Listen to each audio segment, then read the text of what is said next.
turn the lights down. Turn the lights down and just put this on. It's right behind you, Johan. There's nothing this parliament can do.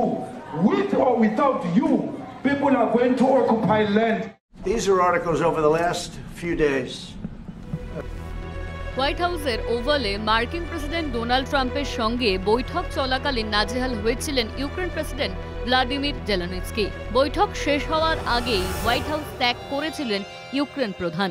কয়েক মাস আগেই ঘটে যাওয়া এই ছবি বিশ্ব রাজনীতিতে এখনো ফিকে পড়েনি।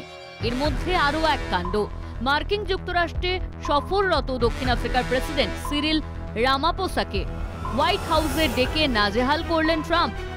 সাদর অভ্যর্থনা ও আলাপচারিতা দিয়ে কথা শুরু হলেও দক্ষিণ আফ্রিকার প্রেসিডেন্টের সঙ্গে কথোপকথনের মাঝে ট্রাম্প আচমকা ঘরের আলো মৃদু করে দিতে বলেন। এরপরই ওভাল অফিসে থাকা জায়ান্ট স্ক্রিনে ভেসে ওঠে দক্ষিণ আফ্রিকার পার্লামেন্টে এক সাংসদের বক্তব্য। অভিযোগ, তিনি সেদেশে থাকা শ্বেতাঙ্গদের বিরুদ্ধে বিদ্বেষমূলক মন্তব্য করেছিলেন।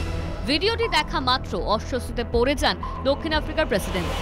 তবে এদিন ৮ ঘাট বেঁধেই নেমেছিলেন ট্রাম্প। সংবাদপত্রে প্রকাশিত হওয়া শ্বেতাঙ্গদের উপর বিভিন্ন অত্যাচারের কাহিনী ট্রাম্পের হাতে নথি হিসেবে দেখা যায়।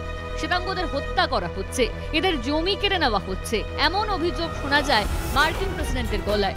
তবে এমন পরিস্থিতিকে বেশ ঠান্ডা মাথায় নিয়ন্ত্রণ করতে দেখা গেল Cyril রামাপোসাকে।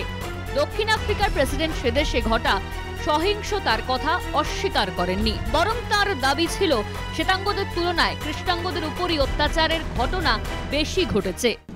People who do get killed, unfortunately through criminal activity, are not only white people.